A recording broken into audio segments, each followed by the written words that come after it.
ወንድ ልጄ ድንግል ነው። ስሜ ኒና ነው። 56 ዓመቴ ነው።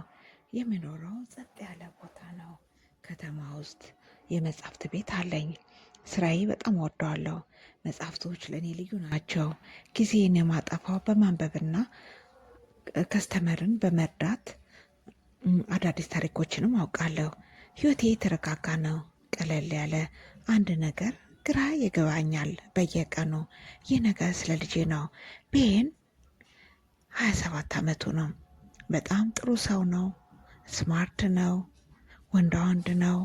ነገር ግን ቤን በጣም አይናፋር ነው። ከቤት መውጣት አይፈልግም። የሚመርጠው እቤት ውስጥ መሆን ነው። ቪዲዮ ጌም ጨዋታ ብዙ ሰዓቱን ያጠፋል። መጽሐፍትን ያነባል። ብዙ ጓደኞች የሉትም። ይህ ሁኔታ በህይወቴ ትልቅ ችግር አመጣ። ራሱን አግሎ ብቻውን ይሆናል። የሴት ጓደኛ በፍጹም የለውም። ከሴት ጋራ በፍጹም ወጥቶም አውርቶም አያውቅም። እራት በልቶም የሴት እጅ ይዞም አያውቅም። ተጨነኩ። ብቻውን መሆኑ ሰላም ሰጥቶታል። ግራ ገባኝ። የሚደሰትበትን ነገር እፈልጋለሁ። ለዚች ዓለም የሚያካፍለው የተለየ ባለቤት ከሞት የተለየ ነገር ለዚች ዓለም የሚያካፍለው ባለቤቴ ከሞተ 10 ዓመት ሆኖታል። እኔና ቤን ብቻ ነን የምንኖረው። ቤት ውስጥ አንዳንድ የጥፋተኝነት ስሜት ይሰማኛል። በጣም እቆጣጠረዋለሁ። ብቸኛ ስለሆንኩም ከኔ ጋር ጥብቅ አድርጌ ነው ያሳደግኩት። አስባለሁ ሁልጊዜ ይህ ጥያቄ ሁልጊዜ ማታ አውቃለሁ፣ ስህተት እንደሰራው አውቃለሁ። አሁን ልረዳው እፈልጋለሁ። ህይወቱንም መቀየር እፈልጋለሁ። ረጅም ጊዜ መቆየት አልፈልግም። መማር አለበት። ሰውን እንዴት በኮንፊደንስ ማውራት እንዳለበት እንዲሰማው ጥንካሬ ወስኛለሁ። አሁን ያንን ለማድረግ እውቂ የሆነ አሰልጣኝ አያለው። ታዋቂ የሆነ እፈልጋለሁ። ኮንፊደንስ አሰልጣኝ አንድ ሰው ጠቆመኝ። ስሙ አሌክስ። ሰውን ሲያናግር ይረዳዋል እሱን አሉኝ። ቤንን ይረዳዋል። ለልጁ እቅድ አደረጉ። ከቲቸሩን ጋር ተገናኘን። በስልክ ከአሌክስ ጋር እቅድ አወጣን፣ ወሰንን። ከሱቄ አጠገብ ባለው የቡና ሾፕ ተገናኘን። የድንጋጤ ስሜት ተሰማኝ። ይህ ትልቅ እርምጃ ነው ለቤን። ለእኔ የምወደውን ጃኬት ለበስኩ፣ ግን ያ ትልቅነት ስሜት ይሰማኛል። ደረስኩ። በጊዜ ጠበቅኩት። ቀስ እያልኩ ቡና እየጠጣሁ ወደ በሩ ብዙ ጊዜ አየው። ሳስበው ምንድን ነው ምለው ስለ ቤን። ታውቃለህ አሌክስ፣ ልጄ በጣም ጥሩ ሰው ነው። አይናፋር ነው። ከዛ ወክ እያደረግ ወደ ውስጥ ጠበቅኩት። ትልቅ ሰው ነበር። ያ ሰው ሽበታም መነጽር የሚያደርግ ግን አሌክስ ትልቅ ሰው አልነበረም። ወጣት ነው። 42 ዓመት ነው ቢሆነው ነው። በጣም ተግባቢ ነው። አይኑ ጥቁር ነው። ጠንካራ ይመስላል።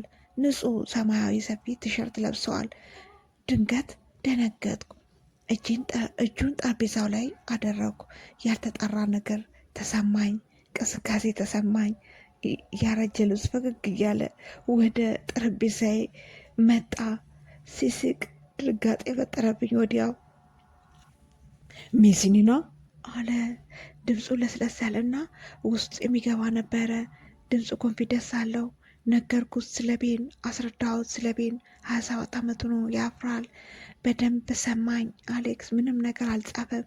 ተናግሬ ስጨርስ ወደፊት ዘንበል ብሎ እረዳዋለሁ ቤንን አለ። ግን አንድ ነገር ቃል ግቢልኝ። ጠበቁ። ከሱ ጋራ በጣም ጥብቅ ናችሁ። ልቀቂው፣ ይሂድበት። ሰው በነፃነት እንዲያድግ ይፈልጋል። ወዲያውኑ ደበዘዝኩ። ጉንጮቼ የመቅላት ስሜት ተሰማኝ። ቃሎቹ እውነት ናቸው፣ ግን ከባድ ቻሌንጅ ነው እየተሰማኝ። ቀጥታ ነው የሚያየኝ። ሲያወራ ብዙ አመቴ ነው። ወንድ እንደዚያ ሲያየኝ የሆነ ሙቀት ተሰማኝ። የሆነ ብልጭታ ደረቴን ተሰማኝ። የሚሰማኝን ረስቼው ነበር። ለመናገር ሞከር፣ ቃላቶች ከበዱኝ። በጭንቅላቴ ተሰማ። አውቃለሁ ተስማማሁኝ። በጭንቅላቴ አውቃለሁ ትክክል ነው ስለ ቤን ያለው። ተስማማ። ወዲያውኑ ቀጠርኩት። እጄ ትንሽ ተንቀጠቀጠ። ገንዘብ ከቦርሳዬ አውጥቼ ሰጠው። ተስፋ አደርጋለሁ ድንገጤ እንዳልተሰማው ለልጄ ቲሸርት ቀጠርኩለት። የተሰማኝ ልቤን የመታው ነገር ነው። ከሱ ጋር ስገናኝ አሌክስ ወደ ቤታችን መጣ ሊጎበኘን። በሳምንት 3 ጊዜም ይመጣል። ያስተምሮት ጀምሯል። ብዙ ነገር አሳሰበው። እንዴት ጥሩ ግንኙነት መምረጥ እንዳለበት፣ እንዴት ጮክ ብሎ ማውራት እንደሚችል፣ እንዴት በቀጥታ እንደሚቆምና ረጅም እንደሆነ። ቤን አልወደደውም፣ ሊሰማውም አልፈለገም። ለመጀመሪያ አፈረ።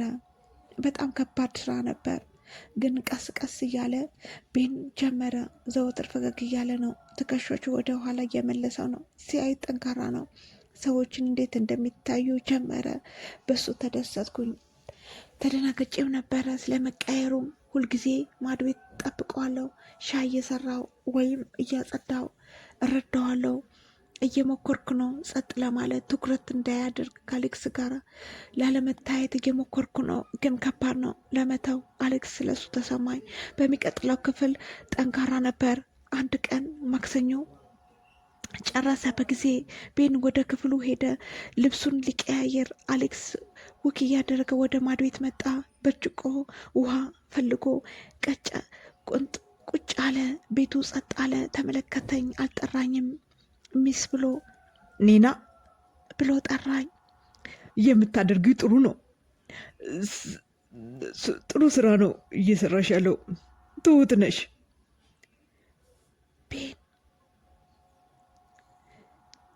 ቤን ምን እንደምል አላውቅም። እንደምትረጅኝ ያውቃለሁ። አንድ ስቴፕ ተራመደ። ከኔ ጋራ ክሎዝ ለመሆን ማድ ቤት ውስጥ አየሩ የሚከብድ ስሜት ይሰማ ነበረ። እንደ ኤሌክትሪክ ሲቲ ክፍሌ ውስጥ እንዳለ መንቀሳቀስ አልቻልኩም። ጥቁር አይኖቹ ቀጥታ እኔን ነው የሚያዩት። ከኋላው አየሁት። ረጅም ነበረ። ነገሮች ተወጥሮ ነበረ ለትንሽ ሰከንድ። አውቃለሁ አንድ ነገር አስፈላጊ ነበር። አውቃለሁ እኔን እያሰበኝ እንደነበረ። አውቃለሁ እሱ የተሰማው ስሜት እንደተሰማኝ። በሁለታችን መካከል ፍላጎት ግልጽ ነበር። ፈገግ አለ። በትንሹ በውስጡ ፈገግ አለ። ቀስ እያለ ውሃውን ጠጣ። ብርጭቆውን ታች አስቀመጠ። ከዛ ከማዶ ወጣ። ከዛ ክፍል ውስጥ ቤንን ጠበቅኩ ለረጅም ሰዓት። ማዶ ውስጥ ቁጭ አልኩ። ልቤን ይመታ ነበር። ሲጀምሩ ሰማው ከቤን ጋር። ከሳምንታት በኋላ አውሎ ንፋስ መጣ። የሚያስፈራው ቤን ቤት አልነበረም። አሌክስ ገፋፋው ፓርቲ እንዲሄድ። አሌክስ ቤቱን ለቆ መሄድ አልቻለም። መኪናው በከባድ ዝናብ ምክንያት አልተነሳም። እራት እንድንበላ ወሰንን። አንድ ላይ ፓስታ ሰራው። አሌክስ ወይን ከፈተ። ውጭውን ንፋሱ በጣም ተቆጥቶ ነበር፣ ይጮህ ነበር። ቤቱ ውስጥ ሙቀትና ሴፍ ነበር። ማዶ ቤት ውስጥ ተቀመጠን። ብዙ አወራን። ስለ ቤን አልነበረም፣ ስለ ሌላ ነገር ነበር ያወራ ነው። አሌክስ ሲናግረኝ ስለ ሌላ ሀገር ጉዞ፣ ስለ መጽሐፍት ቤትም ትልቅ የሆነ ፍቅር እንዳለኝ አስረዳሁት። መጽሐፍት ለኔ የተለየ ነገር እንደሆነ ነገርኩት። ህይወትን እንዴት እንደቀየረው፣ ወጣት እንዳለው በጥንቃቄ ሰማኝ። ወደ ሌላ አልተመለከተም። የተለየ ነገር ተሰማኝ።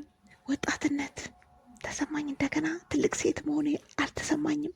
ከብዙ ዓመት በኋላ እንደዚህ ሲሰማኝ ራሴን ናፈቀኝ። እንደዚህ አይነት ግንኙነት ወይኑ ሪላክስ እንዳድርግ ስሜት ፈጠረልኝ። አሌክስ አይኖቹ ደስታ ፈጠረልኝ። ሹካውን አስቀመጠ። ታች አየኝ አቆራርጦ። ስታወሪ ታሪክ በጣም ነው የምታምሪ። በጆሮዬ ቀስ ብሎ መብላቴን አቆምኩ። ፓስታውን ልቤ በጣም መታል። አውቃለሁ የዚህ ስሜት ስህተት። አሌክስ ወጣት ነው፣ ከኔ የልጄ ኮንፊደንስ ቲቸር ነው። ይህንን ቅሌት ጠበቅኩት እስኪፈጠር፣ ግን አልተንቀሳቀስኩም፣ አልተከላከልኩትም። እንዲያይኝ ይህን እንቅስቃሴ እፈልገዋለሁ። ለትንሽ ሰዓት፣ ለመጨረሻ ጊዜ የማዶ ቤት ሁኔታ ይከብድ ነበር። አውሎ ንፋሱ ውጭ ላይ ወጨፎ ከባድ ነበር።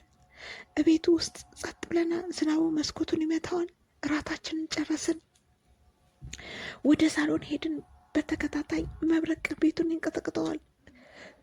ክሎዝ ሆነን አብረን ለሰስ ብለን ለረጅም ሰዓት በመካከላችን ጸጥታ ልዩ ነው። ምቾት አልተሰማንም። ጸጥታ ነው፣ ከባድ ነው። ሳናወራ አየሁት የነደደው ቦታ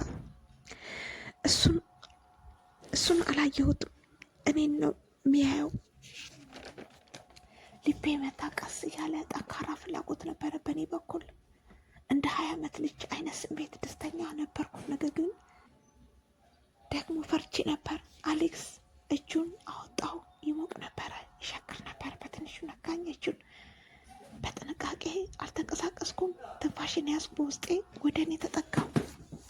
ዝናቡ በጣም እየረበሸ ሰማሁት። ኒና አለ። ድምፁ ለስለስ ነበር። አውቃለሁ፣ ይህ የእብደት ድርጊት ነው። የቤን እናት ነሽ። እኔ የቤን ቲቸር ነኝ። ግን ልስምሽ እፈልጋለሁ። አንቺ በጣም ትክክለኛ ነሽ። በጣም ትንሽ ቃል እንኳን መናገር አልቻልኩም። አሰብኩ ብዙ ነገር። ቀስ ወጣት ነው በጣም ከኔ ሰው ያወራል ከተማው ውስጥ። ይህ ነገር ባደርግ፣ ይህ መጥፎ ስሜት ሀሳብ ምን አለበት? እውነታውን አቁም ማለት አልችልም። አየሁት፣ የሚያምሩ ጥቁር አይኖቹ። የራሴን ምርጫ ተፈላጊው። ትንሽ ሰጠሁት፣ ፈገግ አልኩለት። ጊዜ ሰጠኝ እንድቆምና ወክ እንዳድርግን። ተቀመጥኩ ሶፋ ላይ። ሳመኝ። ረጅም ሰዓት ቀስ እያለ አይኔን ጨፈንኩኝ። ወዲያውኑ አቁም ማሰብ ጀመርኩኝ። እናት መሆኔን ረሳሁ። ቤንን ረሳሁት። አስቸጋሪ ህይወት ውስጥ እንዳለው በዚህ ብቻ ወደኩ። በራሴ አፈርኩ። አንገቱን በክንዴ ውስጥ ከትቼ አጣበቁት። ያስኩት በጣም ቀለል አድርጌ። ድንገት ደስተኛ ሆንኩ። አውሎ ንፋሱ አልቆመም፣ ቀጥሏል። ከቤት ውጭ ከባድ ዝናብ አልቆመም። አሌክስ ወሰነ ሊያመሽ። ወደ መኝታ ቤት ተራመድን። ሁኔታው ከባድ ነው አውቃለሁ። ትልቅ ስበብ ሊያመጣ ይችላል። መረበሽ ነገር፣ ብዙ ጭንቀቶች አሉ በጭንቅላቴ። ስለ ሰውነቴ ያስጨንቀኛል። 56 ዓመቴ ነው። ፈራው። አሌክስ ሰውነቴን ሲያይ መውደዱን ያቆማል። እድሜዋ ከኔ ይበልጣል ሊሆን ያሳስበኛል። አሌክስ ድንቅ ነበር። የአሮጊትነትን ስሜት እንዲሰማኝ አላደረገም። እንደ ቆንጆ ሴት አይነት ስሜት እንዲሰማኝ ያደረገ። ለመጀመሪያ ጊዜ ከ10 ዓመት በኋላ መኝታ ቤቴ ሼር አደረጉ። ሰላማዊነት ተሰማኝ። ጠዋት ሲመጣ ክፍሉ ጸጥ አለ። ፀሐዩ ያንጸባርቃል። የጠዋት ፀሐይ ደምቋል። ከክፍሌ መስኮት ገባ። አይኔን ቀስ ብዬ ከፈትኩኝ። አየሁት። አሌክስን ከአጠገቤ ተኝቷል። ሲያዩት ተረጋግቷል። በሱ ፈገግ አልኩ። ራሴን ሰጠሁት የደስታ ስሜት። ከዛ ሰላሙ ወዲያውኑ ተሰበረ። ከታችኛው ክፍል ከፍተኛ ድምፅ ሰማው። በሩ ተከፈተ። ሰውነቴ ቀጥ አለ። ወዲያውኑ ሀሳብ ሆንኩኝ። አውቃለሁ ያ ድምፅ ቤት ነበረ። የሚሰማኝ ደስታ ጠፋ። ወዲያውኑ ተረበሽኩ፣ ተንቀጠቀጥኩ። ወዲያውኑ ጭንቅላቴ የሆነ ነገር ጋረደው። ዝግጁ አልነበርኩም። እቤት አሁን ይመጣል ብዬ ቀስ ብዬ ተንቀሳቀስኩ። ቤን እኛን ከማየቱ በፊት በሩ ተከፈተ በኃይለኛ ድምፅ። ሰላም የነበረው ጠዋት ሰበረው። ራሴን አንቀጠቀጠኝ። ሳየው ተንቀጠቀስኩ። አሌክስ ተኝቷል አልጋው ላይ። ልብሴን ቀስ ብዬ ለበስኩ። ዘልዬ ወጣው። አሌክስ ተነሳ። ድንገት ክፍሉ ዞር ብሎ አየ። ግራ ተጋብቷል በእንቅልፍ። ምንድን ነው ጠየቀኝ። ድምፁ ቀነሰ። ቤን ነው። ድምፁ ቀነስኩ። ቤን ነው። ቤት ነው ሰማን። ቤን ከመኝታ ቤት አጠገብ ነበር። ኒና በፍጥነት ሮጠች ወደ በሩ። አሌክስን ከማየቱ በፊት በሩን ከፈተች። ተራመደች ወደ ውስጥ። መተላለፊያ መንገድ ላይ ሳየው ተናዷል። አሌክስ ከመኝታ ቤት ተራምዶ ወጣ። ቀስ ብሎ ሸሚዙን እየቆለፈ ቆመ። መቼ ነው ያየው? ቤን ሲያየው ቆመ። ከአዳራሹ ጥግ ቤን መራመድ አቆመ። ተላለፈ መንገድ ጸጥ። ተረበሽን። ቤን እናቱን አያት። ከዛ አሌክስን። ቤን መኝታ ቤቱን ከፈተው። ከመውጣቱ በፊት ተጸዳድቶ በደቂቃ ውስጥ ማም የቤን ድምፅ ዝቅ ብሎ ሲያያት አሟታል። አሌክስ አንድ ላይ ናችሁ? ተነፈሰ። ቤን ፊቱ ተቀየረ። መጀመሪያ ነጭ፣ ከዛ ሲቀየር ደም መለሰለ። ተቆጣ። እፍረት ተሰማው። ማመን አቃተው ያየው ነገር። ቀጥረሽልኝ እንዲረዳኝ ድምፁ በጩኸት አስተማሪ አሰልጣኜ አንቺ ከሱ ጋር ተኛሽ? ይሄ ያሳምማል። ሰው ምንድን ነው የሚለው ስለኛ? ወደ እሱ ለመጠጋት እየሞከርኩኝ ቤን እባክን ስማኝ፣ እንደምታስበው አይደለም። እንደማስበው ነው። በትክክል አውቃለሁ፣ እንደማስበው ነው። አሳምመሽኛል እናቴ።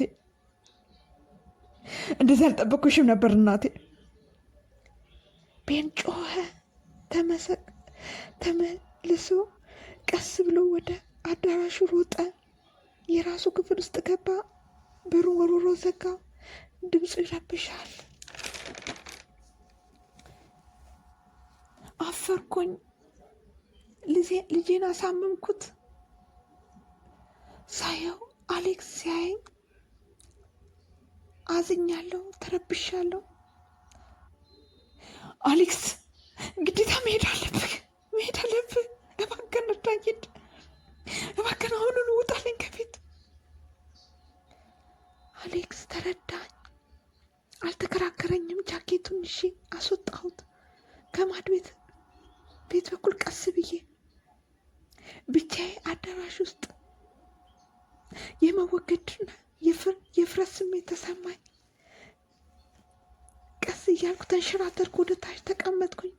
ቀዝቃዛ እንጨቱ ላይ መሬት ላይ እጄ በጭንቅላቴ ይዤ ማልቀስ ጀመርኩኝ። ደስተኛ ነበርኩ። ያለፈው ምሽት አስታወስኩ። አሁን በሰራሁት ጥፋት ራሴን እየወቀስኩ ብዙ ነገር መጣብኝ። ተቀመጥኩ ለብዙ ሰዓት። በሚቀጥለው 2 ቀናት ከባድ ነበሩ። ቤቱ ሁሉ ጸጥ ብሎ ነበር። እሱ ክፍል ውስጥ ነበር። ራሴን ወደ ቤት ውስጥ ቢዚ ለማድረግ ሞክሬ ነበር። የመረበሽ ስሜት ተሰማኝ። ማውራት አልቻልኩም ምንም ነገር። ራስን በላ መሬት እያየ ነው። ጥልቅ ሐዘን ተሰማኝ። ምክንያቱም አውቃለሁ ልጄን አሳዘንኩት። ግን የመጠንከር ስሜት ተሰማኝ። ሳስበው ለምን ብቻ እሄዳለሁ ከሱ? እኔ ግለሰብ ነኝ። አሌክስን እናፍቀዋለሁ፣ ደስታን እናፍቃለሁ። ይህ ተሰማኝ። በጠዋት አውቃለሁ አወራዋለሁ ቤንን። እንደዚህ ከባድ በጸጥታ ትቼው አልሄድም ለሁል ጊዜ። በ3ኛው ቀን በሩን አንኳኳ። የቤን ቀስ ብዬ ከፈትኩ። አይኑን ቀልቷል እና ደክሞታል። ወደ ክፍሉ ገባው። የአልጋው ጫፍ ላይ ቁጭ አልኩ። አየሁት ቀጥታ በትህትና። ቤን ጀመርኩ። አውቃለሁ ተቆጥተሃል፣ እረዳሃለሁ። ይህን ሁኔታ ማየት ከባድ ነው። አስተማሪህ ነበር። ነገር ግን አንድ ነገር ልነግርህ እፈልጋለሁ፣ አስፈላጊ ነገር። ተነፈስኩ። እኔ 56 ዓመቴ ነው። እኔ እናት ነኝ። ከምንም ነገር አስበልጬ እወድሃለሁ። ነገር ግን እንደገና ደግሞ ኒና ነኝ፣ ሴት ነኝ፣ ፍቅር እፈልጋለሁ። አስረዳሁት። አባቱ ከሞተ 10 ዓመት በኋላ አቆምኩኝ። የራሴን ህይወት መኖር የምጨነቀው የነበረው ለቤን ህይወት ነበር። አሌክስ ሰራኝ። ልክ እንደ ወጣት ሳቅ ፈጠረልኝ፣ ደስታ ፈጠረልኝ። ደስታን እንደሚገባኝ ነገርኩት። ቤን ጸጥ አለ። ወደ ታች እያየ እጁን እታች አድርጎ ጠበቁት። በትዕግስት እስኪናገር በመጨረሻ ተመለከተኝ። አገላለጹ ተኮሳትሮ ነበር። ቀስ ብሎ እስካሁን ያስጨንቀኛል። ለእኔ ይበልጥሻል። የኔ የኮንፊደንስ አሰልጣኝ ነው። ለትንሽ ሰዓት አቆመ ማውራቱን። ነገር ግን ሳይሽ ያጠዋት እንደዚህ ፍግግ ብለሽ አይችሽ አላውቅም። ላለፉት 10 ዓመታት አባቴ ከሞተ ጀምሮ ሁልጊዜ ትጨነቂያለሽ። ሳስበው ይገባሻል ደስታ። ይቅርታ አድርጊልኝ፣ አሳዘንኩሽ። ቃል የተለየ ስጦታ ድንቅ ነበር። አይኔ እንባዬን አፈሰሰ። ተነስቶ ወክ ማድረግ ጀመረ። ከበላይ ያዘኝ፣ ቀስ ብሎ አቀፈኝ። በረጅሙ ቁጣ፣ እፍረት ከክፍላችን ተጠርጎ ወጣ። በመካከላችን ፍቅር ሰፈነ። ከ6 ወር በኋላ ቀስ እያለ ከዛ በኋላ ንግግር ሙሉ ለሙሉ ተለወጠ። ቤን አዲስ ሰው ሆነ። ኮንፊደንስ እና ደስተኛ ጓደኞችን ያዘ። ቪዲዮ ጌም መጫወትም አቆመ። አንድ ቀን ቤት ሲመጣ በጣም ፈገግ አለ። ከሴት ጋር ተዋውቆ፣ ስሟም ሴራ ይባላል። ላይብረሪ ነው ምሰራው። በጣም ኮራሁበት እና የኔና አሌክስም እስካሁን አንድ ላይ ነን። ካሁን በኋላ አንደባበቅም። እራት እንወጣለን፣ ወክ እናደርጋለን። ሰው ፈገግ ይላል ሲያየን፣ ያሙናል። ስለ ዕድሜ ልዩነት እሰማለሁ፣ ነገር ግን አያገባኝም። ድንቅ ትምህርት ተምሬያለሁ። የራሳቸው ህይወት ይጀምሩ። ስለ ልጄ ነበር የሚጨነቀው፣ ነገር ግን አሁን ቤን ደስተኛ ነው፣ እኔም ደስተኛ ነኝ። ደስ የሚል ደስታ። መጨረሻው ሁለታችንም ደስተኞች ሆነን